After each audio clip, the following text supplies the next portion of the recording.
Bicentenario es qué hemos sido, qué somos después de 200 años. Yo empezaría por decir que aún no somos, que aún persistimos estos 500 años en esa lucha de resistencia por ser, porque conmemoramos esa gesta heroica de hace 200 años que nos dio la independencia, una independencia que no hemos acabado de conquistar. Una independencia que sea el escenario y la oportunidad para reiniciar esa lucha por la libertad, que es cuál. Hablamos del genocidio, de la invasión, de toda la violencia que implicó la colonialidad, pero no hemos hablado lo suficiente del epistemicidio, de que fundamentalmente nos expropiaron nuestros saberes, nuestras formas propias de construir y comunicar nuestros conocimientos. Indudablemente, nuestros pueblos originarios, con su arsenal intelectual, enfrentaron y resolvieron problemas supremamente complejos por mucho más tiempo de lo que lo ha hecho la civilización occidental a partir de la modernidad y de la ciencia clásica.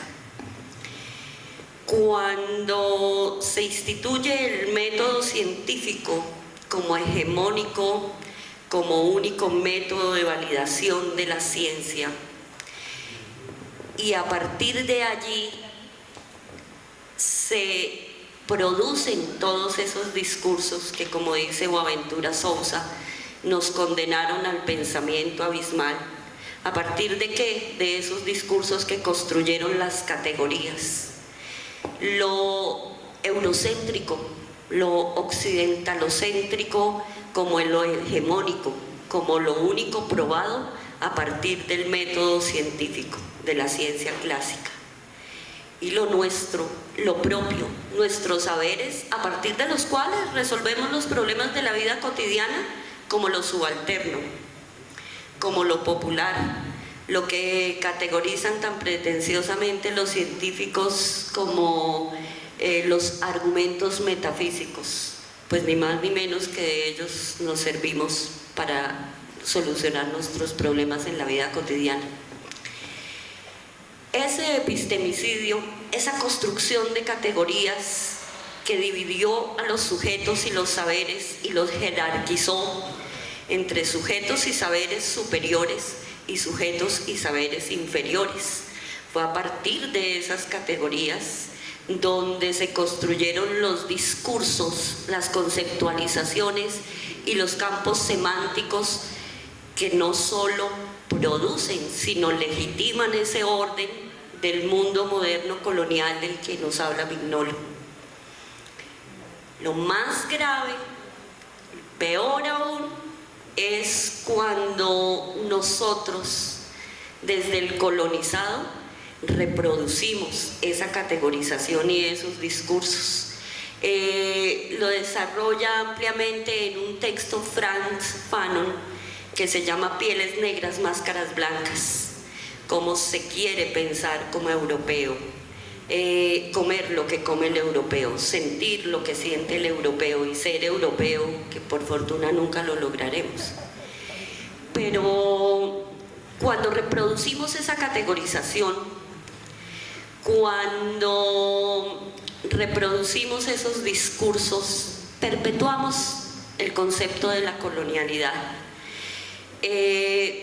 Cuando hablamos de lugares propios de enunciación, traigo a colación un estudio de una mujer siria, civil, que habla de la cárcel epistemológica. Esta conceptualización y esta ciencia occidental nos indica quién puede hablar, es decir, a quién se le otorga un lugar de enunciación. Puede hablar quien se haya construido, instituido e institucionalizado desde este paradigma positivista cartesiano. ¿Cómo puede hablar? Pues desde la conceptualización, la categorización y la validación del marco de la ciencia positivista clásica. ¿Y de qué hablar? ¿De qué puede hablar? Pues puede hablar de lo que aquellos que han sido construidos, instituidos e institucionalizados determinen que es importante un objeto de estudio. A eso le llamó Sirin la cárcel epistemológica. Aquí fundamentalmente lo que yo quiero dejar para la reflexión es una propuesta, que es la necesidad absoluta de la insurrección epistemológica. Y no hay una insurrección posible si no parte de la anarquía epistemológica. Anarquía, aquí para mi profesor, vuelvo y le aclaro el término por las muchas discusiones que hemos tenido en la acepción de Malatesta. Anarquía conceptualizada como el que no quiere oprimir y no quiere ser oprimido, y quiere la máxima libertad y desarrollo para todos los seres humanos. Solo así podremos proponer un diálogo interepistemológico, desde nuestro propio lugar de enunciación, un diálogo con ese paradigma de la ciencia clásica, que ni mucho menos intentamos negar ni proscribir, porque no caemos en el mismo error de construirnos nosotros a partir de la negación del otro. Entendemos que paradójicamente, solo cuando tomamos conciencia de nuestra inexistencia en este paradigma, paradójicamente tomamos conciencia de nuestra existencia. No pretendemos colonizar, no pretendemos ser un discurso ni totalitario ni hegemónico que desconozca el paradigma clásico de la modernidad, pero sí pretendemos cambiar el diálogo en los términos y en los contenidos. Si seguimos reproduciendo esos discursos de este paradigma con estas categorías, nuestras luchas de resistencia no van a poder ser emancipatorias. Para citar un ejemplo, y hablando desde mi lugar propio de enunciación, que no puede ser otro que la feminidad. Si miramos una apuesta de un feminismo de la liberación que hace una oposición al feminismo de género, que nos demuestra cómo construimos unas categorías de mujer y de género a partir del paradigma occidentalocéntrico, a partir de lo que surge cuando de un momento a otro Truman nos construyó como subdesarrollados. Entramos en la era del desarrollo y el subdesarrollo. A partir de ahí se construyen las políticas de mujer y género, de mujer y desarrollo, con esa conceptualización de género occidentalocéntrica, que nos hace siempre dubitar entre la heroína y la víctima, pero que nos impide indagar sobre cómo nos construimos como sujetos las mujeres desde el sur. Aquí la propuesta es retomar nuestro propio lugar de enunciación y nuestras propias formas de comunicar el conocimiento. Yo desde la experiencia, y retomando a Silvia Rivera Kusikanski, la filósofa boliviana, les puedo decir que nosotros tenemos formas de narrar y de contar y de construir conocimiento, de producirlo. Nosotros nos narramos a nosotros mismos desde Jorge Cafrune. Nosotros nos narramos a nosotros mismos, profesor Guerrero. No será un documento histórico Jesús Abad Colorado con su exposición fotográfica. El hecho de que nos narremos desde nuestro lugar propio de enunciación y de nuestras formas no quiere decir que sacrifiquemos el rigor de la ciencia. Ciencia, como la entendió Falsborda, cuya comprobación científica es la transformación de una realidad social concreta. ciencia hecha desde los hombres y cotea que somos, ciencia construida desde los sentipensares. Para terminar, desde Edgar Morán, cuando dice que la intersubjetividad debe ser un criterio absolutamente válido para definir la pertinencia del conocimiento. Nosotros somos capaces de producir conocimiento y lo necesitamos desde nuestros propios núcleos problemáticos y de nuestras propias formas. Dejo la propuesta de una gran reforma y una gran insurrección epistemológica y un abrazo desde la anarquía epistemológica a reconstruir, a releer y entablar un diálogo, como lo dijo Dussel, entre diversas modernidades, con sus especificidades, con sus particularidades, pero en un diálogo entre iguales, interepistemológico, sin ninguna categorización ni jerarquización, y solo así podremos hablar de una democracia cognitiva. Gracias.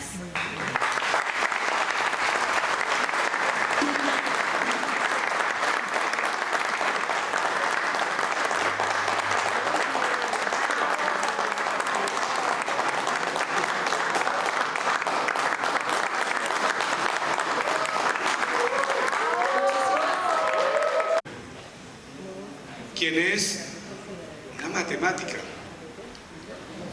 maestría en Historia de las Matemáticas, doctorado en Ciencias de la Educación del Instituto de Ciencias de la Educación del Estado de México, quien es una mujer con mucha trayectoria en estas reflexiones y luchas desde la otredad, y a quien nos agrada muchísimo que nos haya acompañado en este panel y para quien pido un gran aplauso.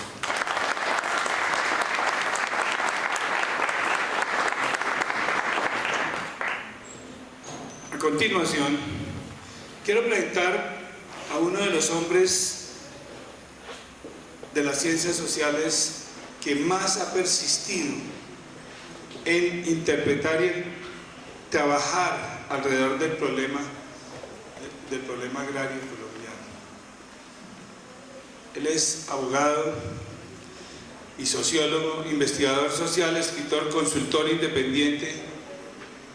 Él le toca ganarse la vida con su saber, sin aparatos burocráticos y solo con su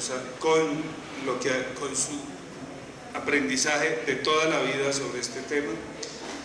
Además es columnista del Espectador, asesor en tema agrario en la Mesa de Paz de La Habana, asesor del Ministro de Agricultura de Colombia, autor de un amplio número de artículos. Entre sus publicaciones más destacadas está el libro que yo considero gigantesco e iluminante, Guerreros Campesinos, el despojo de la tierra en Colombia, donde ubica como uno de los grandes problemas de nuestra guerra el despojo de la tierra.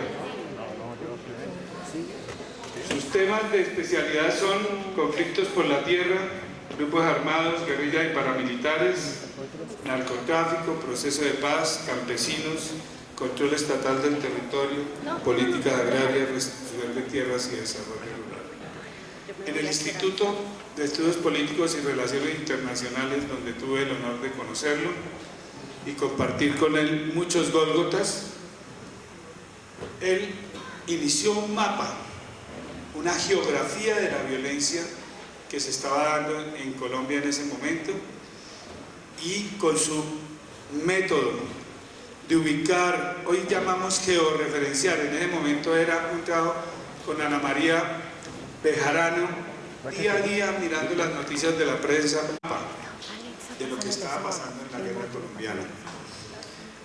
Es decir, una investigación desde los métodos más minuciosos, para no hablar desde la especulación sin sentido. Muchas gracias, Alejandro, por acompañarnos. Y está también uno de los jóvenes de las generaciones más recientes que están aportando y abriendo brecha, pero que él ha llegado lejos, el doctor Helvar Figueroa, historiador y doctor en altos estudios sobre América Latina, docente de la Universidad Industrial de Santander, fue docente de la Universidad Pedagógica Nacional. Sus líneas de investigación en historia, pedagogía y cultura, historia de las religiones y sociedad política. Fue coordinador de investigación en la Universidad de San Buenaventura. Recibió la mención de honor al segundo premio El Espectador Ascún al mejor trabajo de investigación en ciencias sociales en la versión de 2001, con el trabajo Intransigencia y Catolicismo en Colombia de 1930 a 1946, donde nos encontramos en muchas discusiones y muchas construcciones de esa historia del papel de la religiosidad en la construcción de nuestro sinsentido violento, dentro de una larga lista de producción académica donde podemos destacar el tradicionalismo, hispanismo y corporativismo, una aproximación a las relaciones no santas entre religión y política en Colombia, resistencia indígena, situación actual de los indígenas americanos, el corporativismo de mediados del siglo XX en Colombia, una propuesta de derechas, y memorias del desarraigo y la resistencia afro en Cali. En este momento, él está haciendo un balance, y por eso lo invitamos, de las experiencias de resistencia campesina en el Magdalena Medio, en un trabajo empírico muy interesante que nos puede iluminar de lo que puede ser esta reflexión sobre las resistencias, la paz y el posconflicto y las violencias que persisten y que no nos dejan pasar la página de la guerra.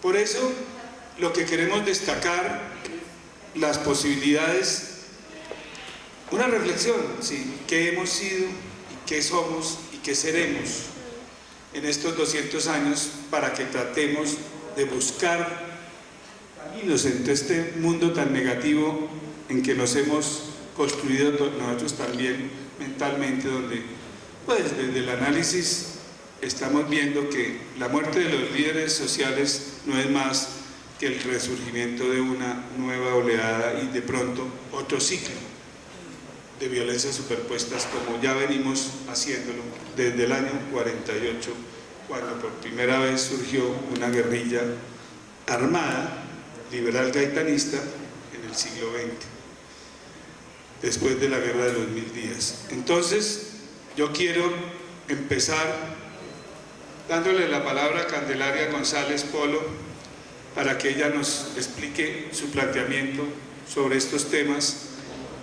En segundo lugar, tendríamos la conferencia con exposición de Alejandro Reyes. Les propongo que trabajemos una primera aproximación de unos 15 minutos. ¿Es bien? Kimi, Pencho Kimi, Ñeñe, poco invítase. Es en términos mazahuas. Hola, mi pueblo mazahua les saluda. Muchas gracias por invitarme. La verdad me siento contenta de estar aquí compartiendo estos temas a propósito de la independencia de Colombia. Puedo decirles que casi parecemos México y Colombia lo mismo. En México también la independencia fue en 1810, es decir, le llevamos como 9 años adelantados. Pero en esa lucha de independencia más política que de pensamiento, que de otro tipo de luchas educativas, por ejemplo. ¿Qué es lo que nosotros estamos trabajando? Bueno, en algunos estudios nosotros hemos encontrado que en muchos rincones del continente la parte educativa es muy mecánica, es decir, mecanizamos los saberes y nos dedicamos exclusivamente al consumo de conocimientos. Yo estoy de acuerdo con los ponentes anteriores, no se trata de descalificar a los conocimientos occidentales porque de ellos hemos aprendido. Pero hay algo que está allí escondido, invisibilizado, que es la sabiduría de nuestros pueblos ancestrales. Lo que yo vengo a mostrarles aquí es que la sabiduría de nuestros pueblos ancestrales es milenaria y vigente, pero que no la hemos, es más, ni siquiera la conocemos algunos.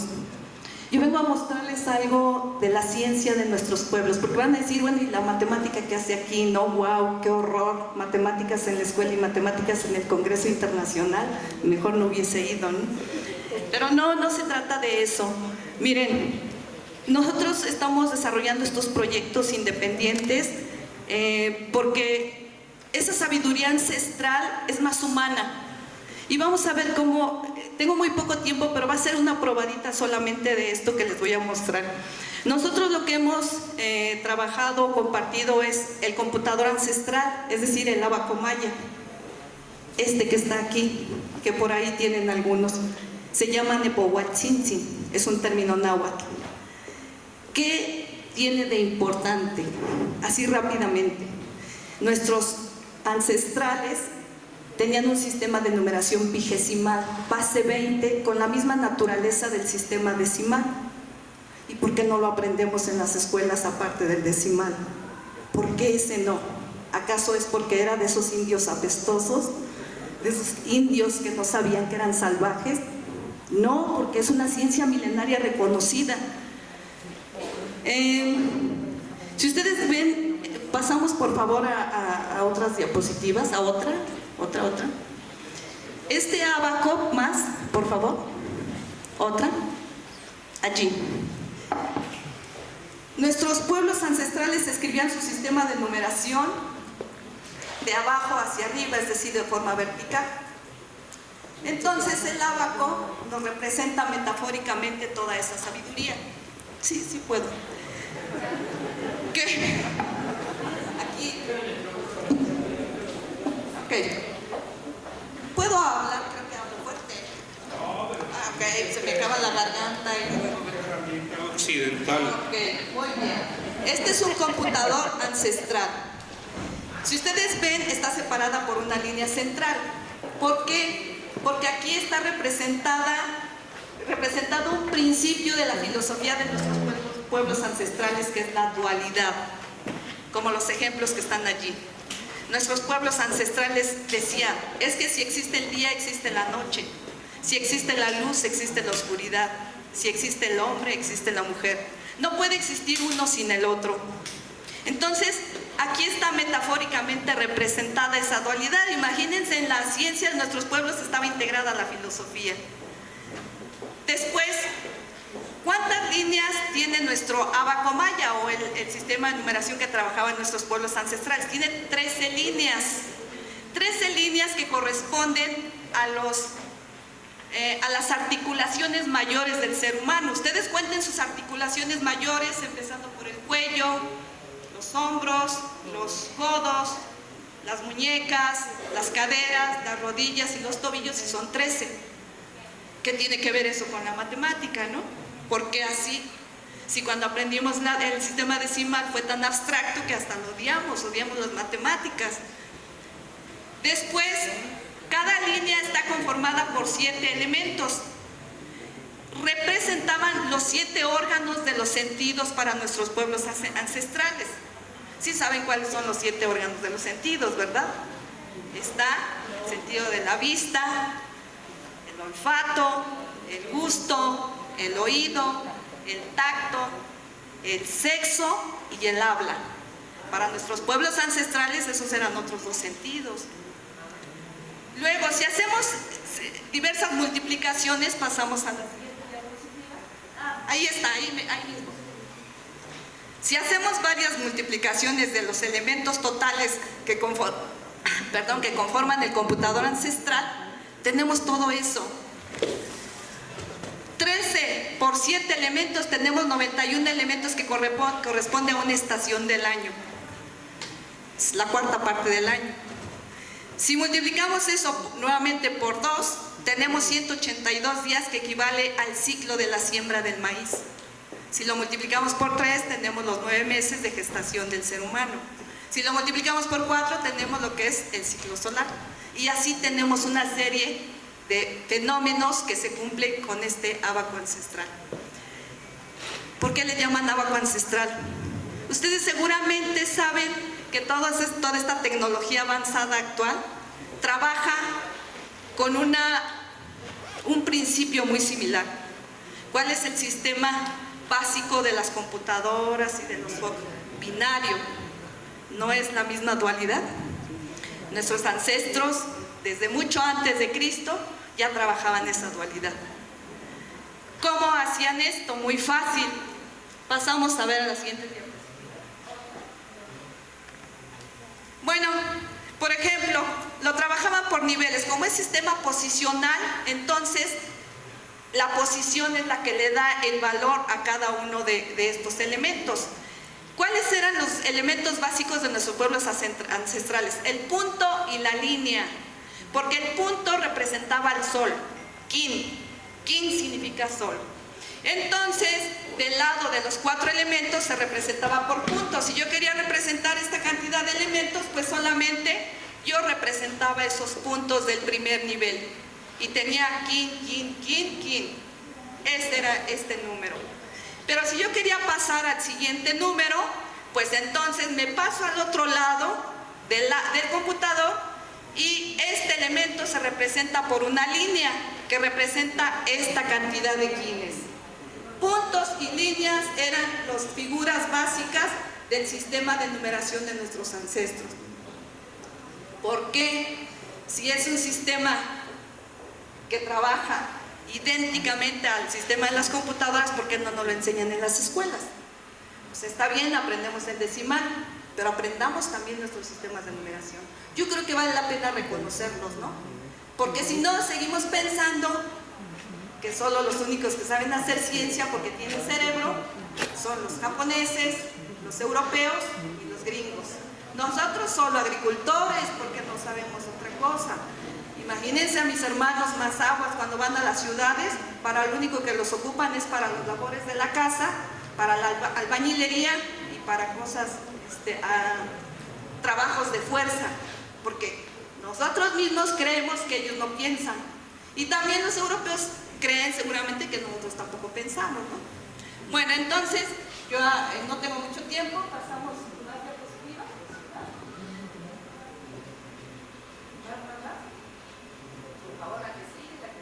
Miren, ahí tenemos algunos ejemplos de números en sistema decimal. Pasamos, por favor. Y ahí están puntos y líneas. Pasamos. Esos son ejemplos de los números hasta el número 20. Otro dato importante para que crean que esta no es una farsa y que no los estoy engañando. Los mayas fueron los inventores del cero. Y el cero fue inventado desde hace muchos miles de años.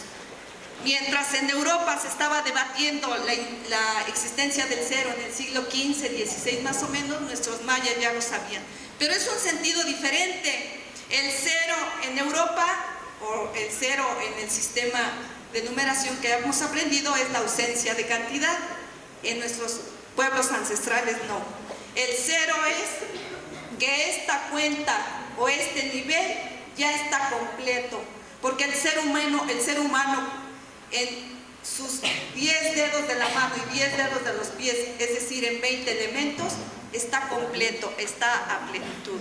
Por eso es base 20, sistema vigesimal. Pasamos, por favor. Más. Ya terminó, nada más fue una probadita. Pasamos.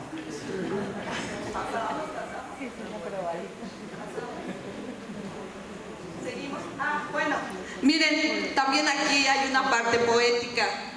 Existe el número 400 porque si es base 20, 20 por 20 da 400. Nezahualcóyotl, un poeta azteca, el rey Nezahualcóyotl, le llamó Cenzontli al número 400 porque él decía que al Cenzontli es un pájaro al que era imposible contarle los tonos. Entonces ellos manejaban términos de infinitos, que pensamos que solamente los manejaban Newton, Leibniz en Europa. No, nosotros también teníamos nuestros propios términos, ¿no? Pasamos, por favor. Ahí tenemos operaciones con nuestro sistema de numeración. Jugaban dominó. Ahí está. Esa es la parte científica. Para quien sabe un poco más de la ciencia, creo que ahora yo cometí el error de tapar allí. Si ustedes observan, El sistema decimal es posicional. El sistema vigesimal también, pero de manera vertical. Podemos aprenderlo con los niños. El sistema base 20, ¿cómo dice que quedan 2 minutos? Ya, pasamos a la que sigue. Ahí tenemos ejemplos de números. Usaban el caracol para representar lo que es la cuenta completa, que es el 0. Y miren, podemos hacer, vean esos números. Fácilmente hacían números muy grandes. O sea, era un computador con el que pudieron hacer todas esas mediciones que ya nos contaban en el panel anterior. O sea, ¿cómo es que sin estas computadoras actuales ya hacían ellos también lo mismo, ¿no? Pasamos más. Miren, vean ahora cómo es que estamos pensando en que ya tuvimos una guerra, una lucha de independencia. En México actualmente estamos en una batalla con la reforma educativa porque estamos planteando una educación descolonizadora, o sea, como parte de esos procesos. Esto que les estoy mostrando del Ábaco Maya no tiene por ahí un poquito más de 50 años que se descubrió entre los vestigios mayas y aztecas. Y aquí en Colombia, en el grupo Quimbaya, hace 2 años apenas descubrieron que también tenían un sistema de numeración. Imagínense, ya decimos que tenemos 200 años de lucha de independencia. O sea, como que hay algo que está pasando allí, ¿no? Pasamos, por favor. Vean, ahí se parecen mucho, ¿no? A lo de los mayas. Y ese es Quimbaya, es de aquí, de la tierra de Colombia. Pasamos. Bueno, quiero mostrarles que todo esto se está desarrollando con grupos indígenas en México, con estudiantes. Pasamos más. También este ábaco es mágico para niños ciegos, así como el sistema braille. Los niños pueden aprender matemáticas con este ábaco mágico y se puede adaptar a sistema decimal, a sistema binario. Se pueden resolver ecuaciones, se pueden resolver fracciones. Entonces yo creo que vale la pena que reconozcamos la sabiduría de nuestros pueblos. Muchas gracias, es poquito, disculpen. Bueno, muchas gracias. Candelaria González Polo, quien su formación matemática quedó evidenciada. Ahora viene el reto de pensamiento complejo para conectar este saber ancestral de las matemáticas con el problema de la tierra y de la paz. Yo creo que a Alejandro le va a tocar hacer un esfuerzo máximo y tiene la palabra. Colocar la presentación en pantalla, eso, por favor. Este es el mapa de Colombia, por supuesto, hecho por la NASA con imágenes de satélite. Muestra no todas, pero Colombia, según leí en alguna parte, tiene 77.000 cursos de agua, incluyendo desde quebradas hasta el río Magdalena. Y tenemos 3 cordilleras que conforman el sistema montañoso del país, y la conservación de los bosques de las cordilleras andinas regula todo el sistema del agua y viceversa. Todo el Amazonas, por ejemplo, envía sus aguas a través de ríos aéreos y las deposita en la zona montañosa andina. Eso explica la paradoja, por ejemplo, de que estamos deforestando el Caquetá y la cuenta de cobro la está pagando el departamento del Huila, porque sube menos evaporación del Amazonas en la zona del Caquetá y por lo tanto deposita menos aguas en el Huila, que está en un proceso de desertificación. Sigamos la siguiente diapositiva. Estos 2 mapas son muy conocidos del Agustín Codazzi, que muestran en el de la derecha el uso actual de la tierra. Está un poco viejo porque es del año 2002, hace 17 años. La situación ha empeorado, la deforestación ha empeorado. Y el mapa de la izquierda muestra cuál debería ser el uso adecuado del suelo en Colombia. En el de la derecha podemos ver que Colombia se praderizó. Tenemos casi 40 millones de hectáreas sembradas en pastos para ganadería, fundamentalmente ganadería extensiva. Y tenemos, ahí no se alcanzan a apreciar bien los colores, pero en color amarillo, naranja, las zonas agrícolas, en el mapa de la derecha casi no se ven, y las verde oscuro son las zonas que permanecen en bosques todavía. Amazonas, bosques del Pacífico y una ínfima parte de bosques andinos. Miren ustedes un dato aterrador. A la llegada de los españoles, hace 500 años, las cordilleras andinas tenían 70 millones de hectáreas cubiertas de bosque. Hoy tenemos menos de 7 millones de hectáreas de bosques andinos. Hemos deforestado el 90%. Para escapar de la malaria, la población colombiana se subió a las cordilleras a escapar de los zancudos y por lo tanto deforestó la zona andina. Sigamos. El mal uso del suelo y sus consecuencias, y quiero comenzar por esta parte física del territorio para después hablar de los aspectos políticos y sociales. La erosión de los suelos andinos, según el IDEAM, es del 40% de los suelos. Las consecuencias son aumentar el deslizamiento de la y daña el recargue de los acuíferos. Aumentan los sedimentos que colmatan los cauces de los ríos y las ciénagas y lagunas que depositan excesos de agua en invierno y lo liberan gradualmente en el verano. La deforestación del Amazonas para coca y ganadería extensiva atenta ahora contra el planeta, porque el Amazonas, todos sabemos, es el último gran sumidero de carbono y productor de oxígeno que queda en el mundo y por lo tanto es una barrera de defensa contra las peores consecuencias del cambio climático.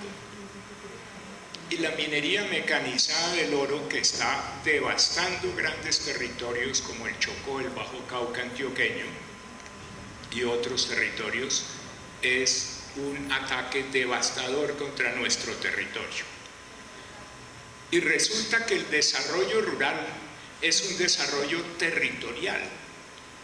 Eso es lo que el país no había comprendido hasta ahora, cuando el país cambió de paradigma y en el acuerdo agrario que se firmó con las FARC en La Habana se resolvió adoptar el enfoque territorial.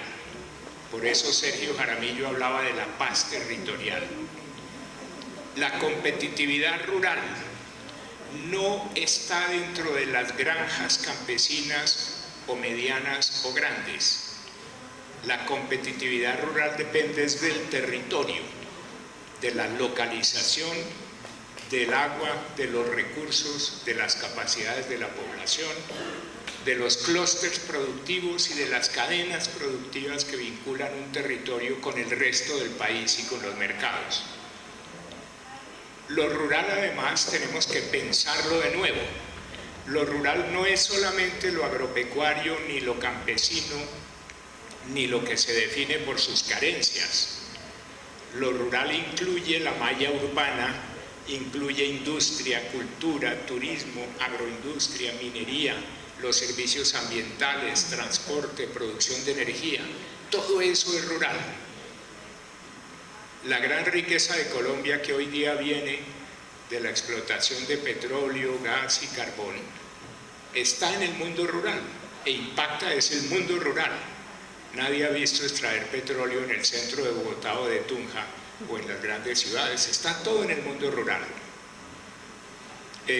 Entonces, el enfoque territorial, y en esto voy a concentrarme en lo que queda de exposición, reúne todas estas dimensiones: un nuevo concepto de ruralidad, un nuevo concepto del desarrollo rural, un reconocimiento de los territorios Colombia tiene cerca de 100 territorios diferenciados, distinguibles unos de otros. Si ustedes piensan en Catatumbo, están hablando de un territorio con 12 o 14 municipios integrados en una olla geográfica del río Catatumbo, fronteriza con Venezuela, con una población, una colonización, una problemática específica del Catatumbo, distinta de La Guajira, distinta de la Sierra Nevada de Santa Marta, diferente a la serranía de San Lucas y el sur de Bolívar, diferente a Urabá, aparte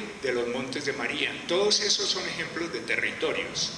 Entonces, la verdadera unidad del desarrollo rural en Colombia es el territorio. Hacia allá vamos, hacia el desarrollo de territorios. La reforma rural, el conflicto armado se originó en los conflictos por la tierra y en las luchas por el territorio y ha tenido sus peores consecuencias para la población rural.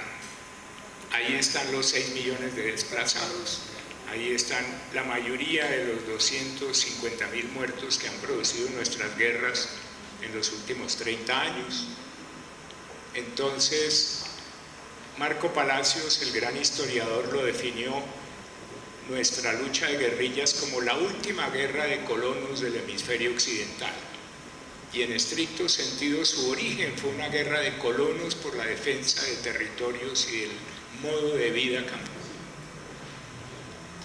Por esas razones, en reconocimiento de eso, se pactó en La Habana el acuerdo de hacer una reforma rural como el primer punto de negociación con las FARC, además en homenaje al origen agrario de la guerrilla de las FARC. ¿Qué se pactó? No fue la reforma agraria clásica de los años 60, ni la que hizo Lincora durante los 70. Se pactó una reforma de nueva generación, una reforma mucho más moderna conceptualmente, que fue precisamente con enfoque territorial. Este es un nuevo paradigma para la política del país, para el proceso de descentralización del país, como no lo habíamos visto antes, y con una posibilidad muy grande de redinamizar la democracia. El enfoque territorial es una profundización de la democracia. Y básicamente reconoce que el problema agrario es distinto en cada uno de los 100 territorios que tiene Colombia. Uno no puede solucionar el problema agrario del Chocó con los mismos criterios con lo que lo haría el de La Guajira. Mientras a La Guajira le falta agua, al Chocó le sobra. De tal forma que el problema del Chocó es de drenajes y de cómo utilizar bien la red vial de los ríos, y el problema de La Guajira es la falta de agua y por lo tanto de desarrollo de la vida humana. Sigamos. ¿A qué se comprometió el gobierno en el acuerdo de paz, en el acuerdo agrario del proceso de paz? Básicamente a 3 cosas grandes. Primero, hacer una reforma rural integral, fundada en lo que ahora se conoce como los programas de desarrollo con enfoque territorial, con esa sigla fastidiosa que llaman PEDET, que nos traduce es esto. En segundo lugar, se pactó hacer planes nacionales sectoriales, educación, salud, vías, comunicaciones, etcétera, para superar la brecha de desarrollo del mundo rural con respecto del mundo urbano. Se pactó en segundo lugar una intervención a fondo en la política de tierras, que en términos concretos tuvo 3 compromisos: crear un nuevo fondo de tierras de 3 millones de hectáreas para distribución a campesinos en el curso de 10 años, formalizar 7 millones de hectáreas que hoy son informales. 60% de la pequeña propiedad campesina en Colombia es informal y hay que formalizarla, hay que reconocer derechos de propiedad.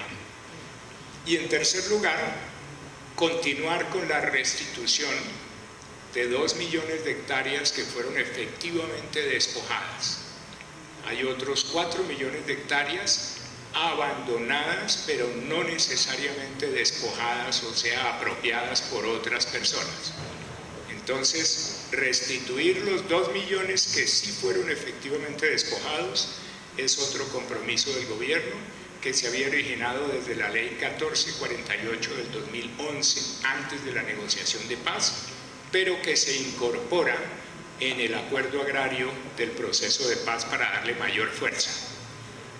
Y una serie de compromisos necesarios como condición para poder hacer la reforma rural, que son hacer el catastro multipropósito. Ya el gobierno firmó un contrato de préstamo con el Banco Mundial para iniciar la elaboración del catastro, que está previsto concluirlo en el 2025. También se comprometió el gobierno a recuperar la jurisdicción agraria, que se había creado desde 1936, pero que se dejó morir, y en vez de jurisdicción agraria, que era favorable a los derechos de los poseedores campesinos, en Colombia hemos aplicado el Código Civil y la jurisdicción civil para resolver los problemas de tierras y por lo tanto para no resolver los problemas de tierras.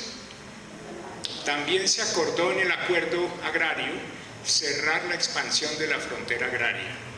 Colombia no puede seguir cometiendo la sinvergüencería de enviar su población campesina excedente, que es expulsada de las regiones ocupadas, hacia la frontera y jugando cada vez más contra la pequeña reserva de bosque que le queda al planeta, solamente para no distribuir las tierras dentro de la frontera. Entonces, concretando a nivel de territorios, cada territorio tiene 4 tareas fundamentales que debe hacer. Primera y más prioritaria y la más importante, debe hacer el ordenamiento ambiental de su territorio, restaurar servicios ambientales, conservación de lo que todavía existe, uso adecuado de la tierra y el agua.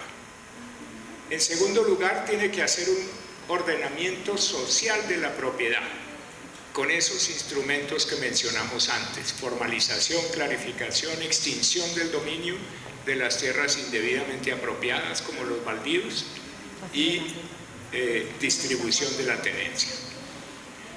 En tercer lugar, cada territorio tiene que hacer un ordenamiento productivo de su territorio. El principal conflicto social que tenemos hoy en Colombia y que vamos a tener crecientemente hacia el futuro son precisamente los conflictos que llamamos socioambientales. Los conflictos de defensa de territorios contra megaproyectos, contra prácticas predatorias del territorio como la minería. Yo ya no distingo entre la minería legal y la minería ilegal. Ambas son igualmente destrozadoras del ambiente. A mí no me importa que los señores de Anglo Ashanti Gold tengan o no tengan un permiso oficial, el efecto es idéntico. Entonces, que haya dragones, motoniveladoras penetrando por los ríos del Chocó, llenándolos de mercurio, envenenando las aguas y la pesca, es una devastación del territorio de los chocuanos, y de nada sirve que a los chocuanos les digan que el subsuelo pertenece a la nación y por lo tanto se lo pueden regalar a las multinacionales, o que ellos no son sino dueños del suelo, pero que si están parados encima del suelo, córranse un poquito porque les van a quitar el subsuelo que está debajo de sus pies. Ya llegó el tiempo, listo, podemos cerrar. Gracias.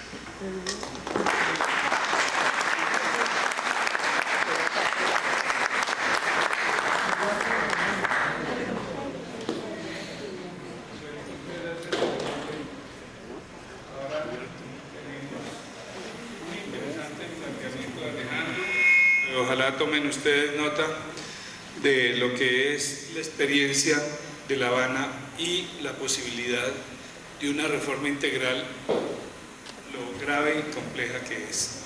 Tiene la palabra Edward Figueroa. Buenas tardes.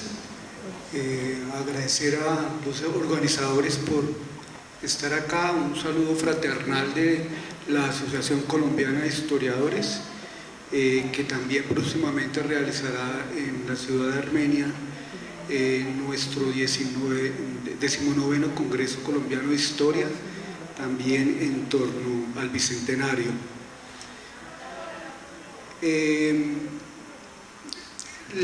Voy a trabajar y voy a leer el texto rápidamente algunas partes, pero voy a trabajar dos asociaciones campesinas del Magdalena Medio que tienen todavía mucha esperanza en que los acuerdos de La Habana, como nos lo presentaba el profesor Alejandro Reyes, se lleven a la práctica. El trabajo con ellos en estos últimos 3 años y antes de la llegada del proceso ya de la firma del acuerdo, ellos tenían muchas esperanzas frente a lo que iba a realizar, porque en efecto toda esta propuesta los podría beneficiar. Yo he titulado la pequeña presentación de la siguiente manera: la búsqueda de la paz en el Magdalena Medio, el movimiento campesino. El Magdalena Medio abarca las esquinas de los departamentos de Antioquia, Bolívar, Boyacá, Caldas, Cundinamarca y Santander, y adquiere su fisonomía serpenteante gracias al cauce del río Magdalena, que alimenta o recibe las aguas de sus afluentes, ciénegas y de las tierras inundables. Un mundo acuático que le da a sus moradores unas características propias del hombre del río que describe magistralmente Orlando Fals Borda. En el siglo XX este territorio fue declarado tierra de misión a comienzos del siglo XX, finales más bien del XIX, por la Iglesia Católica, y en la década de 1950 como zona de operaciones por parte de las fuerzas militares. Actualmente el CINET, que trabaja en esta región a través del Plan de Desarrollo del Magdalena Medio, también ubica esta región haciendo un poco un eco a la arquidiócesis de Barranca Bermeja. O sea, esta región ha sido delimitada por las fuerzas militares y por la Iglesia y por sus pobladores. En Colombia, el conflicto armado en relación con el problema agrario y la guerra antisubversiva dejó una huella imborrable en la historia nacional. Es así como en el Magdalena Medio el fenómeno de la violencia y las dinámicas propias del conflicto armado también han estado presentes desde la misma configuración espacial de un territorio alimentado poblacionalmente por varias oleadas colonizadoras. El Magdalena Medio es una región percibida por la academia como un territorio conflictivo, caracterizado por el establecimiento de dinámicas violentas en sus diversas oleadas colonizadoras. De ahí que esta relación intrínseca entre el conflicto y la colonización es tomada como punto de partida por investigadores sociales interesados en explicar la forma como esta región se constituyó en un escenario de violencia permanente, pero también de resistencia civil y de organización de las comunidades que la habitan e intentan vivirla dignamente. Por cierto, en este escenario de colonización reciente y conflicto, los campesinos víctimas de la guerra incluyen en sus peticiones al Estado la protección del derecho a la vida y la defensa de los derechos humanos. Cuando yo me acercaba a los problemas que básicamente eran campesinos que luchaban por tener tierra, que habían sido desplazados, me llamó poderosamente la atención cómo desde los 80 esas consignas, esa motivación que tenían por tener un pedazo de tierra para cultivar, de un momento a otro cambian y ya no están luchando por la tierra sino por la vida. Eso me parece a mí que demuestra mucho ese cambio que ellos tuvieron que dar para protegerse de la persecución de los diferentes actores armados, que como todos ustedes saben, en el Magdalena Medio van a ser bastante fuertes. Para explicar este proceso de resistencia y movilización, en esta oportunidad se escogieron dos organizaciones campesinas ubicadas en los dos márgenes del río Magdalena. la Asociación Campesina del Valle del Río Cimitarra, fundada en 1998, y la Asociación de Trabajadores y Campesinos del Carare, fundada en el 87.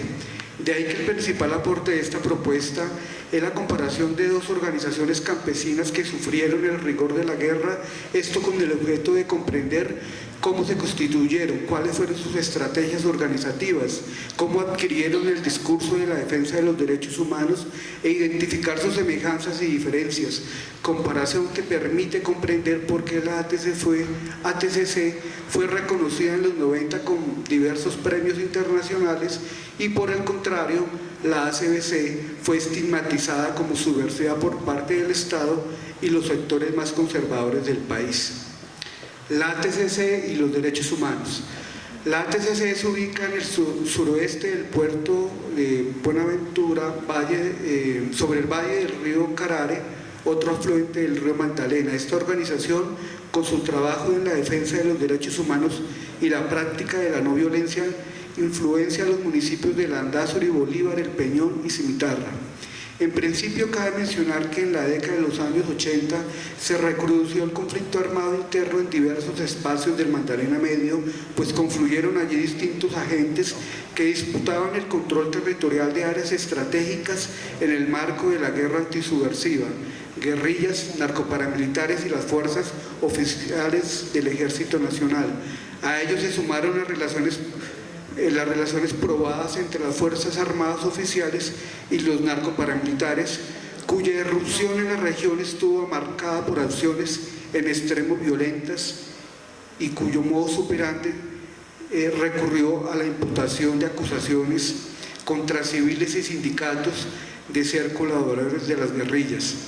La creación de la ATCC fue un esfuerzo colectivo de las comunidades campesinas que buscaban protegerse de los actos violentos y abusos perpetrados por las diferentes organizaciones armadas.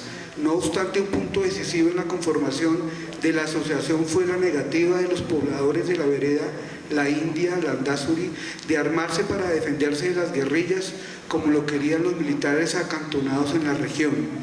Dada la fuerte presencia de las FARC, muchas personas expresaron su temor de verse inmersas en un recrudecimiento de las acciones violentas, en especial a causa de la incursión del paramilitarismo.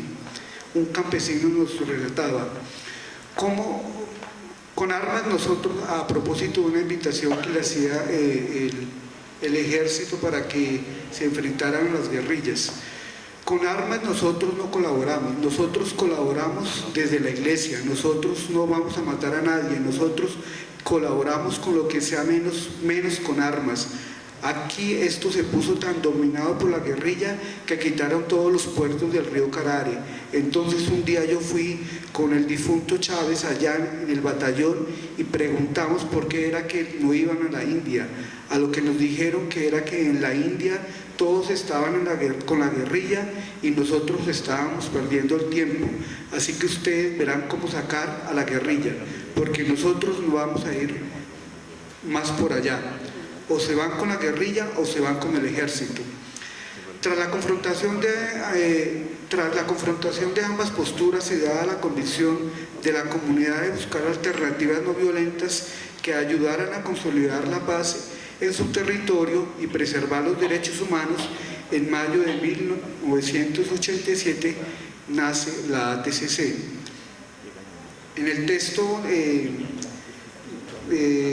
tengo algunos testimonios que están dirigidos a mostrar sobre todo cómo la ATCC tiene unos orígenes religiosos, en el sentido de que allí se organizan adventistas, católicos y otras comunidades pentecostales para, desde la propuesta de la no violencia, enfrentarse a ese conflicto en el que estos campesinos estaban inmersos, enfrentamiento entre paramilitares, guerrillas y el ejército, y que ellos se declaran como una comunidad de paz, pues que está en contra de cualquiera de los actores armados y todo lo que ello conllevó, ¿no? También en las entrevistas, obviamente aquí hay que decir que el mejor texto sobre la ATCC, ya lo mencionaba Javier, fue hecho por Mario Aguilera y el profesor Gonzalo Sánchez, pero digamos, y esa primera generación ya murió. Yo entrevisté a la segunda generación, a muchos de la primera generación murieron, pero básicamente lo que quiero resaltar acá como la identidad de la TCC es, y que ellos cuentan en sus testimonios, es su origen ecuménico. Estamos hablando de 1987, antes de la Constitución de 1991, allí ya hay una experiencia ecuménica que me parece que a mí que es bien interesante. Y también la propuesta que tienen de desarrollo. También tienen presente dentro de esos testimonios algunas fechas que van a marcar la identidad de la TCC, la reunión con los comandantes de las FARC, con las guerrillas, los diálogos con los paramilitares, para siempre defender la no violencia. Algo que también los marcó mucho fue pues obviamente el asesinato de los 3 líderes de la organización, José Vargas, Miguel Barajas y Saúl Castañeda, y a la también en ese atentado pues muere Silvia Duzán. El mismo año, en los 90, les reconocen la Fundación Ray Liverpool, les otorgó el reconocimiento que se conoce como el Premio Nobel Alternativo de Paz. En 1995 la ONU también le dio un premio, Nosotros el Pueblo. Para finalizar rápidamente, sí, la ATCC en este momento, en las entrevistas y en los diferentes espacios donde ellos participan, cuentan pues que tienen muchas expectativas con que en efecto los acuerdos de paz se pongan en práctica, pero también se quejan que esa visibilidad que tenían internacional se ha perdido mucho por los mismos acuerdos. Es paradójico, y que le están llegando mucho menos recursos a como les llegaban los recursos masivamente cuando estaba el conflicto en pleno apogeo, ¿no? En cierta forma, ellos esperarían que cuando se acabe el conflicto llegara el Estado a suplir esos apoyos internacionales, y no ha ocurrido. La estrategia de resistencia asumida por la ACBC: fueron varios los frentes de colonización que convirtieron el Magdalena Medio en una especie de recipiente donde confluían los campesinos desde todas sus fronteras. Subían por el río provenientes de las llanuras o ciénagas de la región Caribe, o bajaban de las zonas altas del Valle del Magdalena. También descendían de las montañas de Santander, de Boyacá y Antioquia. Particularmente, el Valle del Río Cimitarra fue una de las principales subregiones del Magdalena Medio colonizada por campesinos que venían huyendo de la expansión ganadera de Puerto de Río y Puerto Boyacá. Otros venían del Urabá, de Boyacá y Santander. En la década de 1970, la expansión ganadera y latifundista obligó a los campesinos a recolonizar los territorios ubicados en las orillas de los ríos Ite y Tamar, afluentes del río Cimitarra, una frontera de difícil acceso situada entre los municipios de Remedios, Yondó, San Pablo y Cantagallo, a la que se llegaba remontando con muchas dificultades el río Cimitarra desde su desembocadura en el río Magdalena en San Pablo.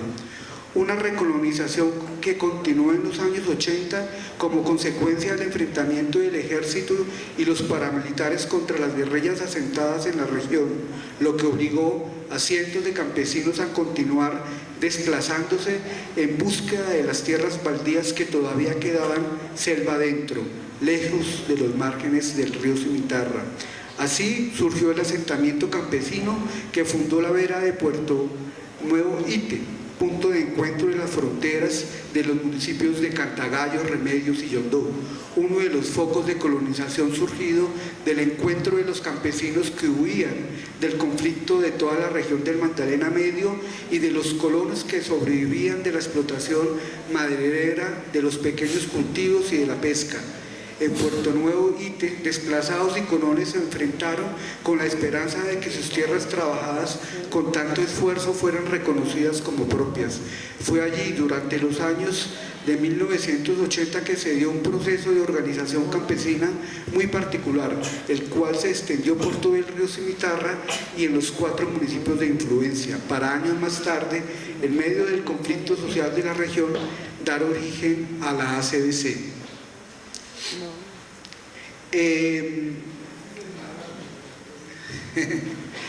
En la memoria colectiva de estas comunidades de la ACBC, lo que quería destacar, pero por tiempo no se puede hacer, es la identidad territorial tan fuerte que ellos tienen y que les permite identificarse como una comunidad de resistencia. En este momento ellos han logrado crear una zona de reserva. Todos sabemos las dificultades que hay en torno a la zona de reserva, pero cuando uno escucha a estas comunidades cómo se apropiaron del territorio, es clarísimo que ese proceso del lugar de la memoria para ellos es el territorio, un territorio selvático que a través de caminarlo y sudarlo y colonizarlo les permitió que dentro de las principales consignas que ellos tienen en este momento es el territorio. En ese sentido, las palabras del profesor Alejandro Reyes en relación de que en efecto los acuerdos de La Habana son muy pertinentes, en ellos se ve todo el tiempo esa identificación que tienen con el territorio. Espero poder en las preguntas ahora hablar un poquito más de ello. Gracias. Bueno, muchísimas gracias. Muchísimas gracias a esta ronda, y eso que yo voy a hacer un reclamo. 200 años de irresolución de esos conflictos agrarios que se dan alrededor de la tierra. La otra reflexión que me deja presente la exposición de Helwar es: aquí nosotros hicimos un esfuerzo muy grande por traer a la comunidad de San José de Apartadón, a la comunidad de campesinos del Magdalena Medio y otras experiencias exitosas de paz, decíamos. Pero ¿quieren que les diga los argumentos más o menos por qué no vinieron? Porque vuelve a haber miedo. Vuelve a haber miedo de venir a estos lugares de enunciación. Es decir, ellos siguen hablando entre ellos. Pero sí me pregunto, después de la exposición de Helwar, ¿por qué mataron tan persistentemente las comunidades de paz? ¿Por qué eran tan peligrosas? ¿Por qué la ATCC, que era un movimiento tan casi que ingenuo en medio de la guerra? Y Alejandro, alguna vez hablábamos con Alejandro de ese caso, que fue apoyado desde la Universidad de los Andes por un investigador muy importante allí. ¿Y por qué mataron tan persistentemente? Y no los paramilitares, las fuerzas militares. ¿Por qué tanto a esas comunidades? Entonces, dejo sobre el tapete, quisiera que empezáramos un poco, que Candelaria en 5 minutos nos pudiera resumir su experiencia de resistencia desde la posición de mujer e indígena. Sí, muchas gracias. Miren, en México el problema no es volver a recuperar los espacios de siembra, los espacios físicos, sino que ya los indígenas ya no quieren hablar la lengua, ya no quieren vestirse con sus vestimentas tradicionales, es decir, los usos y costumbres están desapareciendo. Pero no porque alguien externo los obligue, sino que ellos mismos han creído que ser indígena ha sido un delito, ha sido como una maldición. Y entonces prefieren ya mejor hablar el español, incluso el inglés, o vestirse como nos han venido a mostrar los diferentes medios de comunicación o la modernidad. Entonces, ¿qué es lo que nosotros estamos haciendo como parte de esa resistencia? Esa recuperación de las lenguas indígenas. Hay mucha gente en México y aquí también en Colombia yo he he encontrado algunas notas en que se están recuperando las lenguas indígenas. Muchos de los textos se están traduciendo a las lenguas indígenas. Es un poco complicado porque, por ejemplo, el mazahua es bien difícil traducirlo con el alfabeto griego o el alfabeto que nosotros hablamos, porque hay unas vocales que están como combinadas. Por ejemplo, seng, ¿cómo pongo el g, que significa señora? Y entonces se usan las diéresis, es muy complicado, y sobre todo porque la escritura fue un invento pues no muy antiguo, ¿no?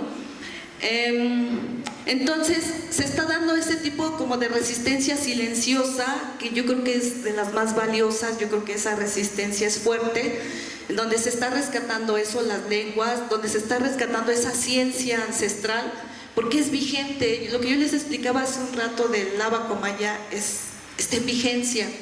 O sea, no podemos decir que no sirva. Muchos dicen, ay, es que es regresar al pasado. Bueno, entonces dejemos el decimal porque también es milenario. Dejémoslo porque también es pasado. O dejemos, por ejemplo, el cálculo porque pues ya es del siglo XVII, XVIII, y mejor hablemos de matemáticas tropicales, que es lo nuevo, ¿no?, en la matemática, y que seguramente ni siquiera sabemos que existen los números tropicales o los fractales o cosas así. Entonces, yo creo que esa resistencia vale la pena, en mi opinión. Y por otro lado, yo les mostré una foto donde hay mujeres rarámuris, mujeres tarahumaras aprendiendo el sistema de numeración maya vigesimal. La mujer difícilmente entra a estudiar ingeniería. La pregunta que hacía el compañero cuando inició su charla y dijo, ¿quién estudió ingenierías y cosas de esas, no? Y muy poca gente, porque creemos que ni las mujeres pensamos que estudie el ingeniero, porque yo no. Y vamos las mujeres a estudiar una ingeniería o ciencias matemáticas a grupos, y somos 2 o 3 mujeres y como 40 varones. ¿Por qué? Porque seguimos con esa, yo no sé si patriarcado, no sé cómo llamarle, ¿no? Entonces, yo creo que es una forma de lucha. Por ejemplo, el que la gente vea que yo vengo y expongo cosas de matemáticas, como que es, no, pues sí se puede, ¿no? Las mujeres también somos capaces de hacer muchas cosas. Entonces, parte de esas luchas que se están dando en el continente, el reconocimiento a las mujeres indígenas en el cine, en las ciencias, en el arte. Entonces, me parece que son cosas que van surgiendo en nuestro continente y muy buenas, en mi opinión. Gracias. Muchas gracias, Candelaria.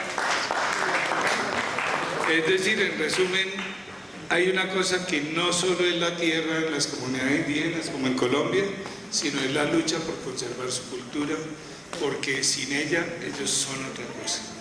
Felicitaciones por esa lucha y ojalá resistan. Alejandro, tienes la palabra. Bueno,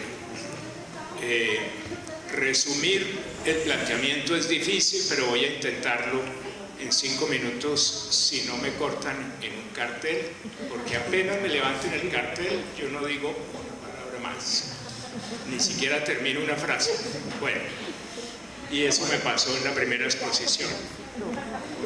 Un resumen muy apretado sería decir esto: Colombia es uno de los países geográficamente más complejos del mundo y más claves para lo que viene hacia el futuro en cuanto a cambio climático y contención de los peores efectos de cambio climático. Colombia es un país en construcción con un estado en formación. 200 años no nos han permitido todavía crear el Estado colombiano. Está por ser creado. El Estado colombiano controla por ahí un 30 o 40% de su territorio. El resto lo controlan guerrillas, nuevos grupos paramilitares, crimen organizado y narcotraficantes. Esa es la realidad real. Colombia no ha solucionado el problema agrario todavía que tiene desde siempre. Colombia es un país colonizado, dominado. Las últimas 3 guerras que hemos tenido han sido todas impuestas desde el exterior, desde los Estados Unidos. La Guerra Fría, comunismo versus capitalismo, que nos sumió a nosotros en 30 años de violencia, la guerra contra las drogas, enunciada por Nixon en 1980, que es por supuesto una guerra absurda, porque la guerra contra las drogas es crear un diferencial de ganancias gigantesco que atrae a todos los emprendedores económicos a capturar las rentas de la ilegalidad. Eso es el narcotráfico. Son las rentas artificialmente creadas que explotan las adicciones humanas a las drogas, pero resulta que muy probablemente antropólogos tengan razón cuando dicen que posiblemente el ser humano llegó a la etapa de conciencia y de evolución hasta volverse Homo sapiens gracias a la marihuana, que fue descubierta por los últimos antropoides y comenzaron a probarla y se dieron cuenta que les expandía la conciencia, de tal forma que posiblemente el origen de la especie humana haya un problema de adicción a las drogas, en el origen mismo del Homo sapiens. Entonces, haber emprendido esa guerra contra las adicciones humanas y encima de eso dándole unas ganancias extraordinarias a los que se metían a esa aventura, pues finalmente nos sumió en la guerra contra las drogas. En fin, no hemos resuelto el problema agrario y ahora estamos dejando atrás las luchas por la tierra y estamos entrando en las luchas del siglo XXI, que son las luchas por la defensa de los territorios, por la defensa de la vida en los territorios, por la defensa de los derechos de la población en su territorio, y por lo tanto esas luchas se van a volver ya no unas luchas arcaicas, antiguas, unas luchas pasadas de época, sino que van a ser las luchas del futuro, van a pasar a ser las luchas por la supervivencia de la especie humana en el planeta. Esa es la importancia del problema agrario, del problema de la tierra, y ese es el avance fundamental desde el punto de vista conceptual de haber concebido una reforma rural integral con enfoque territorial. Estamos yendo hacia el futuro. Gracias. Muchas gracias. Bueno, pues oyeron una persona, además, que hizo un inventario de tierras de narcos, que participó en un equipo, estaba Álvaro Camacho Guisado, hoy ya no presente, y donde se hizo un gran inventario sobre las tierras de narcos, y le seguíamos la pista a un boyacense ilustre, ¿no?, que conmemoró, es el único que hizo una fiesta para conmemorar su primer 1.000.000 de hectáreas. Creo, ¿qué? No, Víctor Carranza. ¿Te acuerdas la fiesta que hubo? Y luego, cuando hizo otra fiesta, pero sí te acuerdas que tuvimos noticias, ¿no? Y la otra fiesta que hizo cuando mató a Leonidas Vargas en un hospital en España, que conmemoró que había muerto su último enemigo. Gracias, Alejandro. O sea que sí hay esperanza. Bueno, que sí hay esperanza. Les doy esa buena noticia. Helward. Realmente, de ciudad, yo llego, a pesar de que mis padres son campesinos, llego a trabajar el problema en la región del Magdalena Medio, porque hace pocos años soy profesor de la UIS y me parecía muy importante mirar toda la problemática que hay allí. Y siempre había trabajado la ciudad, y de la ciudad me llamaba mucho la atención, sobre todo en los barrios populares, cómo la gente a través de la autogestión construía su barrio y el Estado llegaba después para cobrar diferentes servicios. Cuando trabajé en Agua Blanca, la gente de Agua Blanca no se identificaba con Cali. Ellos se reconocían como una ciudad dentro de la ciudad que ellos habían construido con su propio esfuerzo. Hace poco, cuando estuve en un balance de la ACBC en San Pablo, sur de Bolívar, los campesinos decían lo mismo. nosotros construimos con nuestra autogestión las vías de comunicación y estaban esperando que dentro de los acuerdos hubo un dinero para hacer unas huellas para facilitar el tránsito de estas vías de comunicación y todavía no habían llegado. Después de que ellos con mucho esfuerzo a través del trabajo colectivo de las juntas de acción comunal lograron organizar un territorio tremendamente complicado y conquistarlo, obviamente un poco de manera violenta, pero lo que quiero decir con ello es que el Estado en estas regiones no llega. Y considero con Fernán González, un gran historiador colombiano, que todo el debate del Estado, digamos que se ha hablado de un Estado fragmentado, débil, precario, ausente.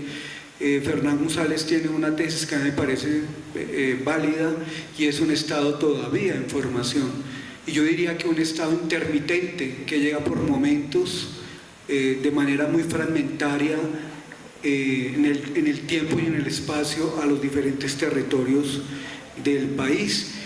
Y creo que esa intermitencia del Estado, por ejemplo, evidente en la queja de estos campesinos que habían logrado más a través de la autogestión que un Estado que nunca llegó a poner las huellas a esas vías pequeñas que ellos habían construido, pues demuestra ese Estado que solamente llega con la intermitencia de las Fuerzas Armadas para reprimir y de pronto de vez en cuando a través del clientelismo regional pedir votos o crearle expectativas a la gente, porque de hecho la CBC surge en un escenario de dos grandes movilizaciones en el Magdalena Medio, precisamente denunciando la violación de los derechos humanos de las poblaciones en los años 90, pero también el gran éxodo del Magdalena Medio se hizo en el 97, se hizo con el propósito de denunciar pues que las firmas que se habían hecho en este caso con Pastrana no se habían cumplido. Es un Estado que llega con intermitencia pero que no cumple, y eso generó una gran movilización. Y frente a ¿por qué no vinieron? Sí, en efecto, en este momento varios líderes de la CBC los están matando, ¿no? Todo ese gran trabajo que hay allí de la CBC, pues ellos están siendo nuevamente víctimas. Y lo que con esto termino, me gustaría destacar de todos modos que en Colombia los movimientos sociales, en este caso el movimiento campesino, que han sido los mayores desplazados y que ahora son reconocidos como víctimas, son un nuevo tipo de movimiento social que ya no solamente apela a la defensa de la tierra, de los derechos humanos, sino también al territorio, y creo que en eso coincido con el profesor Alejandro. Gracias.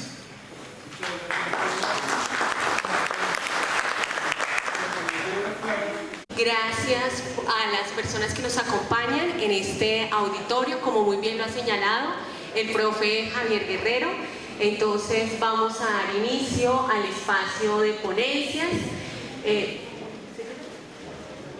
Bueno, ya nos dijeron por acá en la parte de atrás que como son solo 2 personas, entonces van a contar con un tiempo de 20 minutos. Carolina, por favor. Buenas tardes para todos, mi nombre es Carolina y ya como le dijo el profe Javier, soy estudiante de Derecho.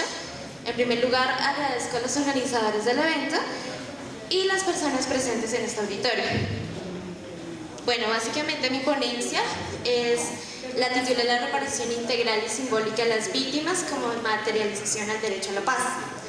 Para ello, lo que voy a establecer es que en este marco de celebración tenemos que preguntarnos qué somos hoy como nación y si realmente hemos construido un Estado social y democrático de derecho. Por tanto, yo creo que en este contexto actual, que algunos han denominado como posconflicto, tenemos que preguntar preguntarnos acerca de las medidas de reparación que se le van a otorgar a las víctimas del conflicto armado.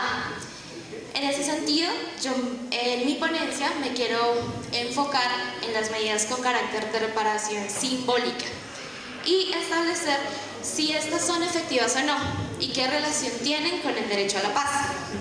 En ese sentido, lo que voy a hacer es un señalamiento, de acuerdo al acuerdo final de paz, sobre qué medidas de reparación simbólica se contemplaron allí. Luego, voy a hacer una disertación acerca de los casos nacionales e internacionales de reparación simbólica. Y por último, voy a hacer énfasis en qué relación tienen estas medidas con el derecho a la paz. Para dar un contexto en relación a la reparación, tenemos que saber qué es una medida de reparación. Entonces, las medidas de reparación, de acuerdo a la ley de víctimas, son consideradas como aquellas medidas de atención, indemnización, reparación y satisfacción que el Estado colombiano tiene el deber y la obligación de dar a las víctimas del conflicto armado. Para ello,